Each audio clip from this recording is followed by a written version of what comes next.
Hello everyone, this is Hariom Mishra और I hope कि सबके जो बोर्ड से एग्ज़ाम है बहुत अच्छे गए होंगे। आज मैं बात करने वाला हूँ बायो के स्टूडेंट्स के लिए जिन्होंने 12th क्लियर किया है इस साल और अब वो आगे की तैयारी का सोच रहे हैं। अब अगर मैं बात करूँ कि अब 12th के बाद क्या, तो ट्रेडिशनली कोर्सेज हैं और प्रोफेशनली कोर्सेज हैं। अगर मैं सिर्फ अभी आज मैं बायो की बात करूंगा, बाकी सब्जेक्ट्स के लिए करियर ओरिएंटेशन के लिए मैं अलग से वीडियो बना दूंगा, बट आज मैं सिर्फ और सिर्फ बायो स्टूडेंट्स की बात कर रहा हूं कि 12th के बाद क्या किया जाए,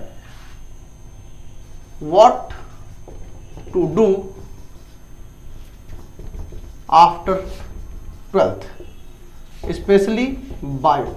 जो बायो से 12th किए हैं तो इनके पास दो ऑप्शन है, या तो ये ट्रेडिशनली चल सकते हैं या तो प्रोफेशनल चल सकते हैं।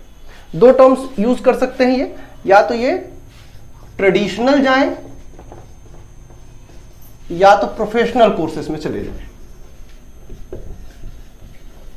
ठीक है, तो ट्रेडिशनल कोर्सेज में अगर मैं बात करूं तो बहुत सिंपल सा है, बीएससी एजी, ये ट्रेडिशनल कोर्सेज में है। हालांकि बीएससी एजी प्रोफेशनल कोर्सेज में भी काउंट किया जाता है, बट मैं इसको ट्रेडिशनल कोर्सेज में रखा हूं क्योंकि ये कंबाइंड हो गया सीयूईटी के साथ। पहले अलग अलग यूनिवर्सिटीज कराती थी, अब एक अच्छी बात भी है और कहा जाए तो बुरी बात भी है, क्योंकि वन टाइम शॉट हो जाता है कि एक बार आपको एक बार में क्वालिफाई करना है। तो बीएससी एजी ये दो ऑप्शन बचते हैं। इसके बाद फिर मास्टर्स, तो इसको मैं अगर शॉर्ट टर्म में कहूँ, इसको मैं अगर शॉर्ट टर्म समझाऊं तो इसमें यूजी, पीजी, पीएचडी ये सब चीजें आती। आप ये क्रोनोलॉजी है, ठीक है, इसमें फिर बहुत सी अलग अलग टर्म। अब यहां प्रोफेशनल कोर्सेज में आ जाए, अगर मैं प्रोफेशनल कोर्सेज की बात करूं तो यहां पे मेडिकल, बायोटेक्नोलॉजी, माइक्रोबायोलॉजी, ये सब चीजें एटसेट्रा आती। तो बायोटेक्नोलॉजी और माइक्रोबायोलॉजी कई यूनिवर्सिटीज जो है अब चूंकि सीयूईटी के थ्रू हो रहा है तो वो कंबाइंड रूप से करा रही हैं। तो आज मैं दो यहां से कन्वर्जन करता हूं, नीट के लिए यानी जो मेडिकल के लिए जाना चाहते हैं इसके लिए, और बाकी चीजों के लिए सीयूईटी, क्योंकि मेडिकल अलग हो गया है और ये नीट के थ्रू हो रहा है। मेडिकल इन द सेंस कि जितने भी मेडिकल एग्जामिनेशन है वो नीट के थ्रू होंगे, और जितने भी अदर कोर्सेज हैं वो सब के सब सीयूईटी के थ्रू होंगे। तो मैं सीयूईटी के लिए अलग से बात करूंगा, अलग से वीडियो बनाऊंगा, और नीट के लिए आज मैं समझाने की कोशिश करता हूं। नीट क्या है, कैसे करते हैं, कैसे तैयारी करेंगे, क्या क्वालिफिकेशंस चाहिए होती हैं। ठीक है, तो अब हम बात करते हैं मेडिकल टर्मिनोलॉजीज में कि मेडिकल के लिए हमको क्या क्या करना होगा।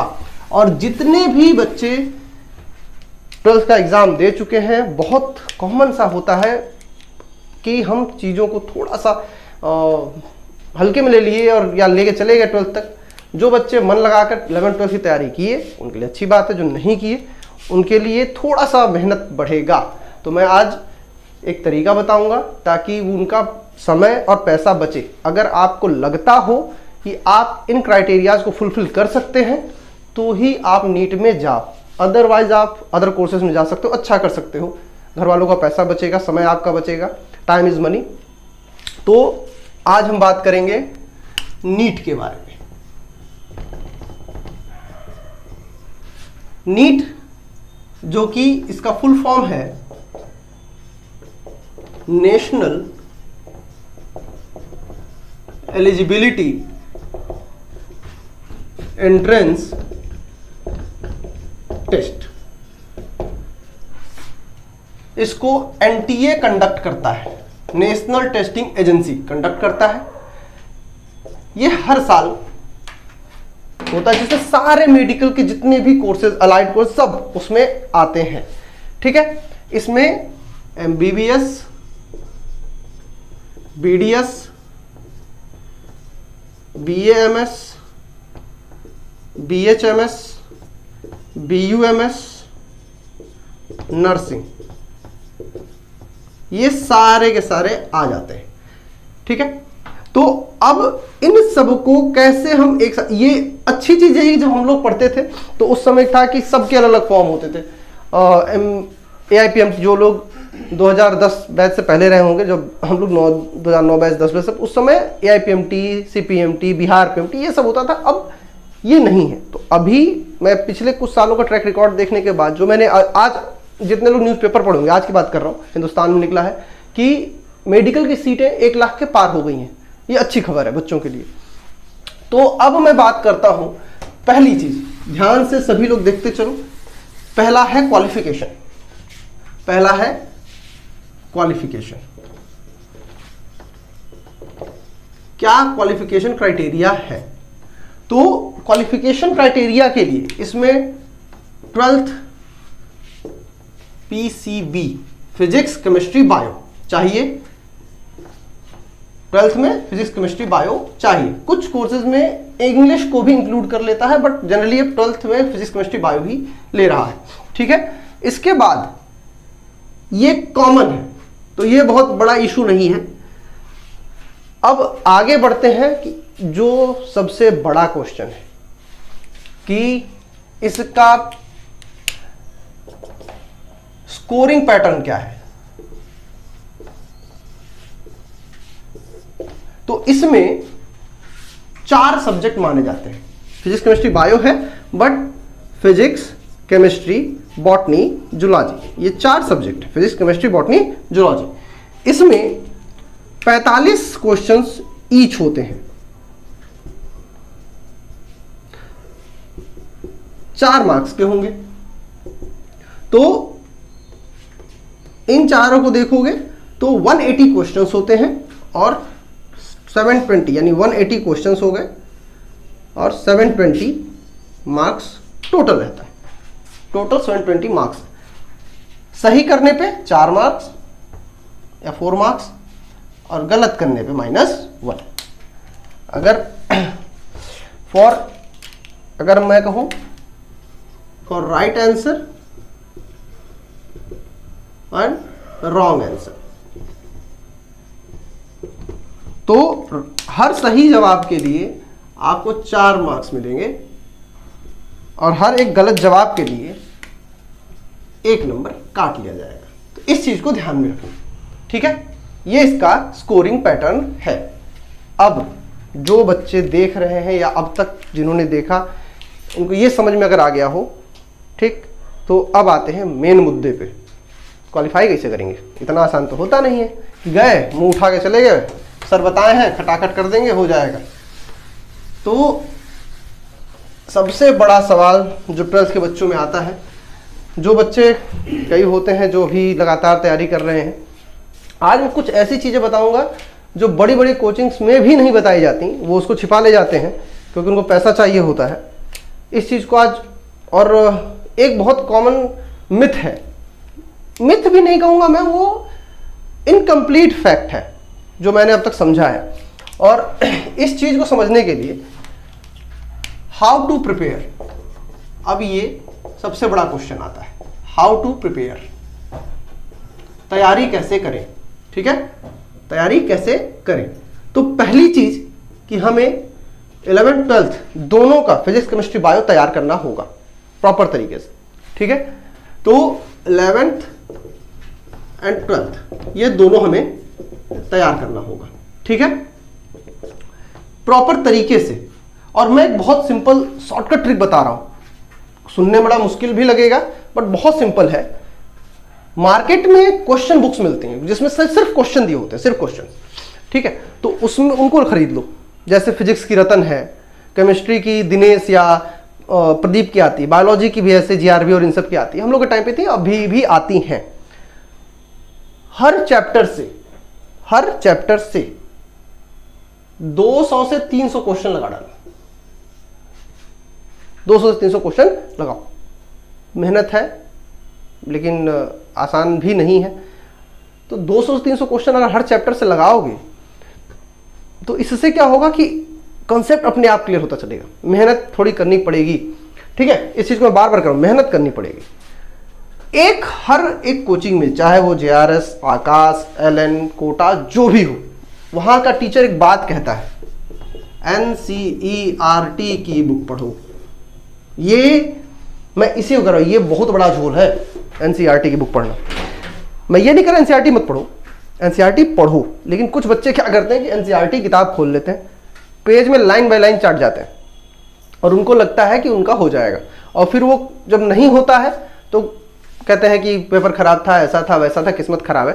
नहीं, कोचिंग में क्या होता है कि वो लोग इस बात को कहते तो है एनसीईआरटी पढ़ो, लेकिन वो इस बात में एक चीज छिपा ले जाते हैं, क्योंकि उनको इस पर कोई फर्क नहीं पड़ा। तुम्हारा हो एनसीईआरटी पढ़ोगे, कुछ हद तक तो क्रॉस करोगे। अब जैसे क्या होगा कि तुम कुछ नंबर से रुक गए तो तुम्हारे दिमाग में होगा कि यार थोड़ा और कर लेते तो हो जाता, तुम फिर उसी कोचिंग में जाओगे और बार बार इसी चीज को दोहराओगे। इसलिए मैं आज एक बहुत सिंपल सी चीज बता रहा हूं, एनसीईआरटी जरूर पढ़ो, एनसीईआरटी जरूर पढ़ो, लेकिन इसमें जितने भी साइंटिफिक टर्म्स होंगे, बहुत सिंपल सा बता रहा हूं, जैसे मान लेते हैं मोलस्का ओपन कर ली। मोलस्का में एक टर्म है बाइवॉल्विया। अब जो बच्चे से बाइवॉल्विया पढ़ के गए ना, तो वो सोचेंगे यार इतने में तो आ जाएगा बाइवॉल्विया में, लेकिन क्या आएगा ये समझने का तरीका है। एनसीईआरटी में जितने भी साइंटिफिक टर्म्स लिखे जा रहे हैं उनको साइड बुक में जाकर इतिहास भूगोल पढ़ डालो। जैसे बाइवॉल्विया है तो बाइवॉल्विया क्या है, इसमें कौन सी स्पीसीज है, क्या क्या जीनसेस हैं, किस फाइलम में है, कि किस तरह से सब कुछ जानो। और यही है एक लूप होल जो कोचिंग में मैंने जितने कोचिंग्स में देखा, बड़े बड़े टीचर्स को मैंने देखा, ऑनलाइन हो ऑफलाइन हो, मेरे कई स्टूडेंट्स इस बात को कहते हैं सर मैंने एनसीईआरटी से पढ़ाई की है लेकिन फिर भी मेरा सही नहीं हो पा रहा है, मेरा समझ में नहीं आ रहा है, आंसर कहाँ से दूँ, क्वेश्चन कहाँ से आ गए। वो यहीं फंसते हैं, और वो बड़े कोचिंग में हो चाहे छोटे कोचिंग में, उससे कोई फर्क नहीं पड़ता जब तक कंसेप्ट क्लियर ना हो। तो एनसीईआरटी के साथ एक साइड बुक कोई भी ले लो, मैं किसी बुक को रिकमेंड नहीं कर रहा, कोई भी एक साइड बुक ले लो जिसमें अच्छी लैंग्वेज हो, जो समझ में आती हो, और उसमें जा करके इसमें लिखी हुई हर एक साइंटिफिक वर्ड का, साइंटिफिक वर्ड यानी मतलब जो भी एक टर्म हो जो साइंटिफिक हो, उसका पूरा इतिहास भूगोल चाट डालो। ये सिंपल सी बात है, ठीक है। तो इससे क्या होगा कि आपका एनसीईआरटी सही मायने में तैयार होगा, ठीक। तो ये मैंने बता दिया एक सिंपल सा, इससे बाहर कुछ नहीं करना है। टाइम मैनेजमेंट अब मैं बताने वाला हूं। नेक्स्ट है time management, how to manage your time. कई बार क्या होता है, मेरे कई बच्चों को देखा है, मेरे स्टूडेंट्स रहे हैं, कुछ मेरे दोस्त भी रहे, बहुत पहले से मैं देख रहा हूं। उसमें क्या होता है ना कि जब हम एग्जाम में जाते हैं तो हम इसी को मैनेज नहीं कर पाते, इसी को मैनेज नहीं कर पाते, और ये सबसे बड़ा प्रॉब्लम है, सबसे बड़ी प्रॉब्लम होती है। पढ़ने वाले बच्चे भी यहां रुक जाते हैं। कई बार बहुत तेज बच्चा होता है, बहुत अच्छा कर रहा होता है, लेकिन एग्जाम में उसका क्वालिफाई नहीं कर पाता, एग्जाम अच्छा नहीं हो पाता है due to the lack of time management. Then how can we manage the time? बहुत सिंपल सा है। देखो हमें क्या करना है, हमें पढ़ना है फिजिक्स, केमिस्ट्री और बायो, यही क्वेश्चन पूछेगा, ठीक है। फिजिक्स, केमिस्ट्री, बायो, 120 क्वेश्चन है। अब जरा एक सिंपल कैलकुलेशन समझते हैं। 120 क्वेश्चन है, 120 मिनट है, ठीक है। 120 क्वेश्चन है और 120 मिनट्स है। पिछले 4-5 सालों में तो ये हुआ है कि 100% क्रॉस करके गए हैं, 100%, ठीक है। तो इसको मैं डिनाई नहीं करता, इसको मैं डिनाई नहीं करता हूं। तो आप पढ़ो भाई, इतना तो जा सकते हो, मैं इसको इम्पॉसिबल नहीं मान रहा हूं, बहुत क्या पैटर्न है पता नहीं। तो अब हमें इसको ध्यान रखना, यानी हर क्वेश्चन का हमको मिल रहा है 1 मिनट। सिंपल कैलकुलेशन है, बहुत बड़ा नहीं है, और इसमें कोई आइंस्टीन का दिमाग नहीं लगना है। तो हमें क्या करना है कि हमें क्वेश्चंस बचाने हैं, समय बचाना है, ठीक है। तो हमें जो समय 1-1 मिनट का बच रहा है, 60 सेकेंड्स, तो इस 60 सेकेंड्स के लिए हम बायो के जो क्वेश्चंस होंगे जितने भी, उनको कोशिश करेंगे 10 से 15 सेकेंड में आंसर देने का। 10 से 15 सेकेंड्स, ज्यादा नहीं लगाना है, 10 से 15 सेकेंड्स बस। तो मान लेते हैं बायो के 90 क्वेश्चन है, ठीक है। तो 90 क्वेश्चन है, तो अगर हम 10 सेकंड में कर रहे हैं तो 900 सेकंड, और अगर 15 सेकंड में कर रहे हैं तो ये हमारा बहुत, अगर हम मान लो 15 सेकंड ले रहे हैं तो हो जाएगा 1300 समथिंग सेकंड, ठीक है, 1350 सेकंड के आसपास, ठीक है, ज़्यादा नहीं आएगा। तो ये इतने ज़्यादा नहीं, देखने में सेकंड बहुत बड़ा लग रहा है, बट अगर इसको कर दोगे तो 15 मिनट में खत्म हो जाएगा। 15 मिनट से लेके 30 मिनट 20 मिनट के आसपास लगेगा, ठीक है। अब केमिस्ट्री में आ जाओ तो ये बढ़ करके 20 सेकंड से 35 सेकंड तक जाना है, इससे अधिक नहीं दे सकते। 20 सेकंड से 35 सेकंड से ज़्यादा नहीं देना है। अब कोई कहेगा यार क्या बेवकूफ़ी वाली बात है, इतने में कौन कर लेगा। बच्चा आज भी बड़े जितने भी क्वालिफायर्स हैं उनके कॉमन चीज़ दिखते हैं। मैंने कई स्टूडेंट्स को देखा है करते हुए, कोई बहुत बड़ा नहीं है। और कभी मैं अगर क्लास लूँगा तो मैं लाइव में भी करके दिखा सकता हूँ। ये बहुत इजी होता है, थोड़ी सी मेहनत करनी होती है कैलकुलेशंस पे, इसलिए इजी है। इसमें कुछ हिस्सों में मेहनत लगेगी, बाकी तो कंसेप्ट पे। अब आता है ये भाई साहब झमेले वाले हैं। तो जितना हम समय यहाँ बचाएंगे अपना, वो हम यहाँ यूज कर सकते हैं। 2 से 3 मिनट हमको एक सवाल पे देना है, ठीक है। 2 से 3 मिनट, ज्यादा नहीं दे सकते।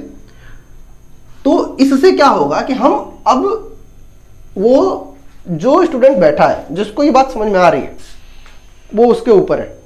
और ये जो मैंने अभी उससे पहले कहा था कि 200 से 300 क्वेश्चन तैयार करने हैं, तो ये नहीं कि बैठ के लगाए जा रहे हो, समय देख के लगाना है। तो इससे आपकी प्रैक्टिस बनती रहेगी। अब इधर से समय बचाओ, इधर ऐड करो, ठीक है। इधर से समय बचाओ और इधर ऐड करो। इस ये हो गया टाइम मैनेजमेंट प्रॉपर तरीके से। अब आते हैं हम लोग आंसरिंग पैटर्न पे। अब हम बात करेंगे किस पे, आंसरिंग पैटर्न, कि हम आंसर कैसे देंगे जब हमको लिखना हो या समझना हो। आंसरिंग पैटर्न, हम पहुंच गए नीट का एग्जाम देने। अब वहां हमको तैयार भी तो करना है, क्वेश्चंस कैसे कितना करेंगे, 100% करने चक्कर में रिस्क है ना माइनस मार्किंग का। तो क्या क्या करना है, तो मैं सिर्फ जनरल कैटेगरी की बात करूंगा, इसलिए क्योंकि मैं मानता हूं कि मेरे सारे स्टूडेंट जनरल कैटेगरी में, मैं ये मान के चलता हूँ। चाहे किसी कैटेगरी, मैं किसी कैटेगरी को विश्वास नहीं करता, इसलिए मैं सबको एक हिसाब से कहता हूँ ताकि आप अच्छी सोच पे चलो। क्योंकि मेरे साथ कोई बैचमेट थे, कैटेगरी वाले थे, उनके दिमाग में एक बात बैठ गई थी कि हम कैटेगरी में हैं तो हमें कम नंबर लाना है। इस चक्कर में पढ़ते नहीं थे। You are the future of this country, तो पढ़ो, मान के चलो कि तुम जनरल में ही हो और उसी हिसाब से पढ़ो ताकि भविष्य में देश को अच्छे डॉक्टर मिले, ठीक है। तो मैं सिर्फ जनरल कैटेगरी की बात करता हूं। अभी 720 में से पिछले कुछ सालों में, 5 सालों में जो रहा है वो नियर अबाउट 560 मार्क्स गया है।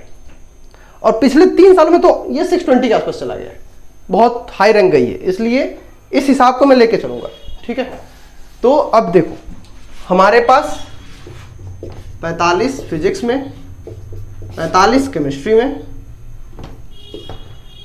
45 जूलॉजी में और 45 बॉटनी में, ये हमारे पास क्वेश्चंस हैं, ठीक है। अब इन्हीं में हमको करना है, तो 45 के 4 हो गए, ठीक है।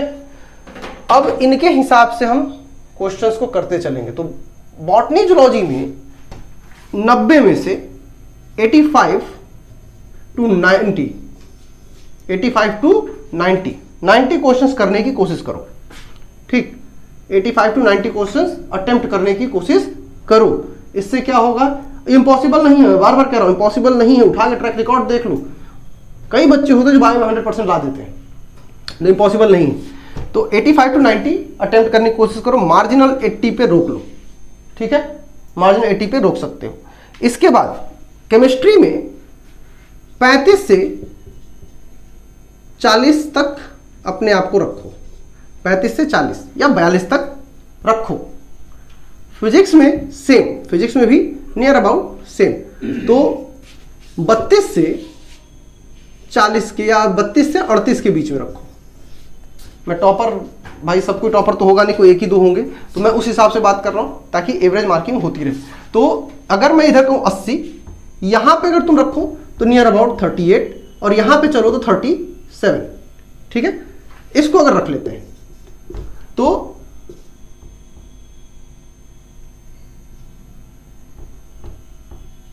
8 7 15 5 3 6 155 क्वेश्चंस, 155 क्वेश्चंस आराम से हो गए।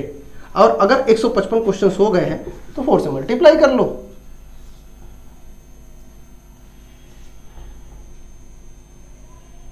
$620 पहुंच गए, 620, सिंपल, ठीक है।